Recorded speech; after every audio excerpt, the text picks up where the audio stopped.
Hello everyone! The official nominees for the 2024 Oscars were recently announced, and as always, there were some surprises here, and of course, without scandals. After all, some seem to be the undoubted leaders in the Oscar race, like the movie The Color Purple. To everyone's surprise, it completely failed. Whereas, for example, Oppenheimer, which many criticized for its very masculine story, now he seems to be the undoubted favorite in the Oscar race. But what's even more interesting, this is the scandal that unfolded around the movie Barbie. No, the movie itself received a considerable number of Oscar categories, but there is one caveat. The film is directed and starred by Greta Gerwig and Margot Robbie. This season, the two of them did not receive any awards, which managed to cause anger and complaints against the Film Academy among many, because they allegedly took revenge on this duo for promoting the feminist idea to the masses. And what is no less interesting, that the entire blockbuster genre and Hollywood top management suddenly found themselves simply mercilessly humiliated by just one single nomination, the director of which is already being predicted to have a stellar future, or to be more precise, a stellar career in Star Wars. In short, the Oscars are still a few weeks away, but passions are already running high, and the former First Lady of the United States even decided to intervene in them. Well, we'll talk about everything in more detail today in the video.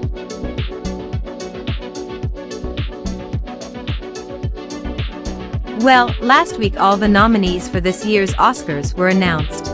This list is especially notable because this year is the first time in more than 90 years of the existence of the Film Academy. New rules also came into force, which many people from old Hollywood called dictatorial.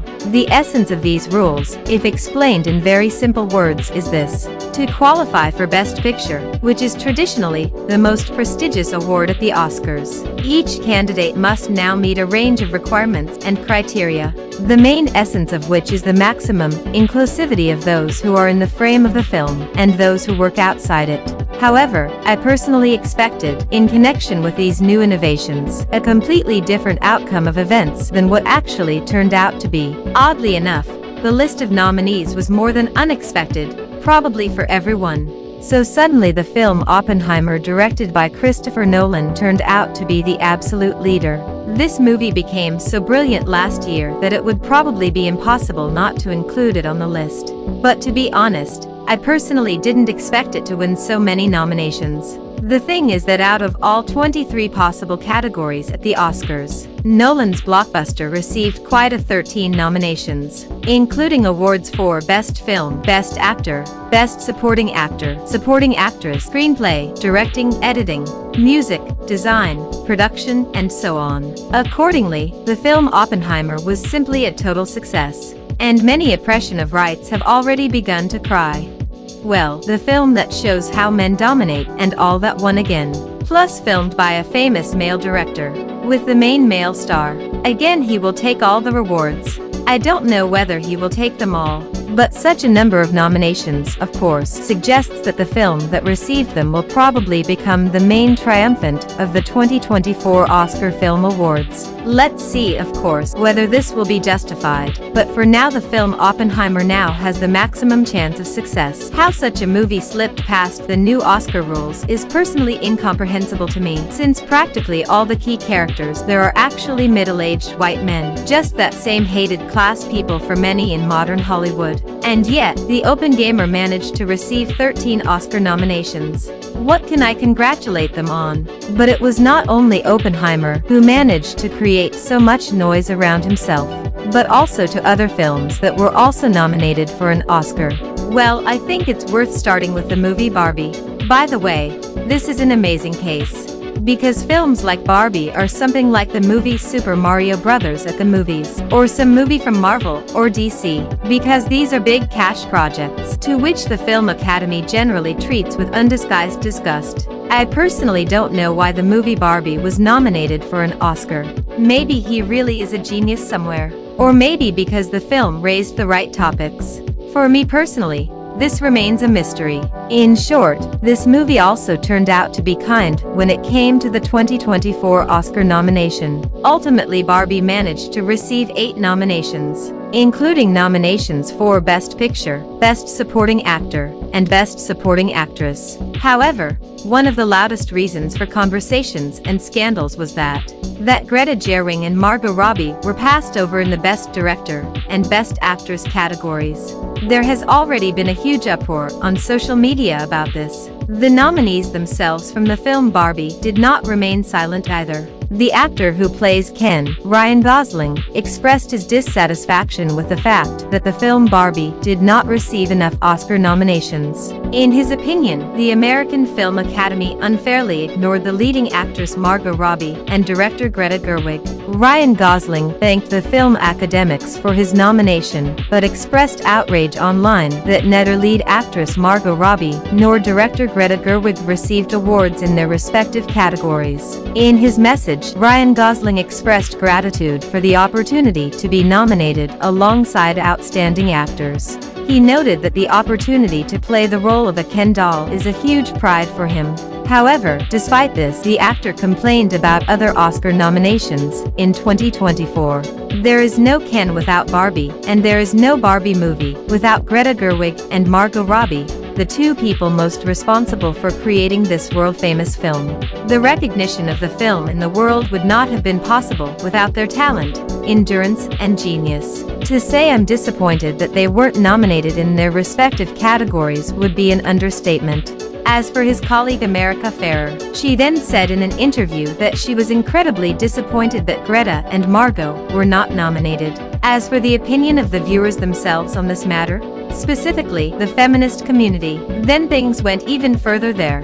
For example, here are just a couple of quotes from what people wrote. Greta Gerwig made feminist ideals completely understandable to the masses in the film. That's why she won't be nominated by the Academy, which has presented the award for Best Director to only 3 women in the last 96 years, wrote one of the users. The noise from this even got to that point that even the First Lady of the United States and once presidential candidate Hillary Clinton decided to stand up for Greta Gerwig and Margot Robbie. Greta and Margot, even though your box office success didn't get you an Oscar nomination, millions of your fans love you. You both are so much more than kino sufficient.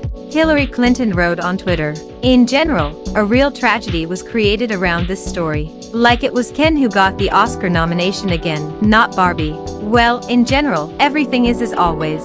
Men are to blame for everything again. This is a joke if anything.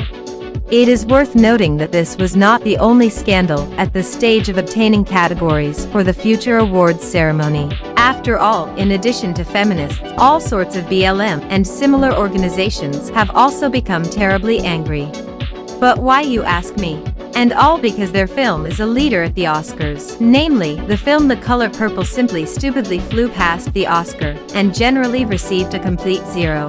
This film received only 1 nomination, and even then in the category of Best Supporting Actress. So this kind of injustice, in the opinion of a number of viewers, and bias, has already caused, as we said earlier, the indignation of activists from BLM and similar people.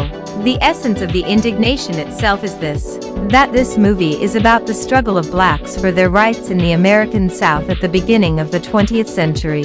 This film was also on the list of the main candidates in the awards season. They also predicted a nomination for Best Film. But in the end, all this turned out to be empty words. How and why this happened is difficult to understand. After all, from the point of view, for example, of the new rules of the Film Academy, the film The Color Purple is really the best candidate. But the Film Academy managed to surprise here too, and at the same time, anger those who again began to reproach the terribly white and non-inclusive jury for the fact that they are only in words for equality, and so on, but in reality they are terrible sexist and racists. So something like this. As for the other contenders, in second place after Oppenheimer in terms of the number of categories is the film Poor Things with actress Emma Stone, which received 11 nominations. Killers of the Flower Moon earned 10 nominations. Barbie, as we said earlier, earned 8 nominations. But what film really was ahead of most of the Hollywood industry? So, oddly enough, this is the movie Godzilla, -1, which is now called the main contender in the Best Visual Effects category. This movie beat out all the Marvel, DC, and other studios combined, along with their gigantic production budgets. and showed it to everyone? That having a very small budget for making a film, and it was only $15 million, you can get ahead of recognized leaders in the film industry, and even get an Oscar nomination. It is not surprising that this, of course, became a spit in the face of all the top managers, not even of any specific company or studio, but of all of Hollywood. Those who are used to swimming in money relaxed in their warm baths and, as a result, lost the race. As for the director of the film Godzilla -1, Takashi Yamazaki, it turns out he can get his place in Star Wars. Takashi Yamazaki is currently riding an unexpected wave of success with his film Godzilla -1. Expectations for this film were certainly high, but no one expected it to become an international hit and receive an Oscar nomination. Whether he wins or not remains to be seen, but in fact the director already has plenty of offers, and he himself wants to become part of the Star Wars franchise. Takashi Yamazaki made it clear in a recent interview that he wants to try one of his favorite franchises, Star Wars. "I watched Star Wars, and that's how I became a director. I really hope that they will allow me to join and invite me to Star Wars," said Takashi Yamazaki. Here's another example for you, which once again demonstrates what can be achieved with talent and determination, and without colossal money or opportunities, like for example, the same Disney or Netflix studios. Well, I think we can finish here. I feel like this year's Oscars will be especially amazing. I will follow Hollywood news and promptly inform you about everything. So subscribe to the channel so you don't miss anything. For now, that's all for now. Thanks for watching. Bye everyone.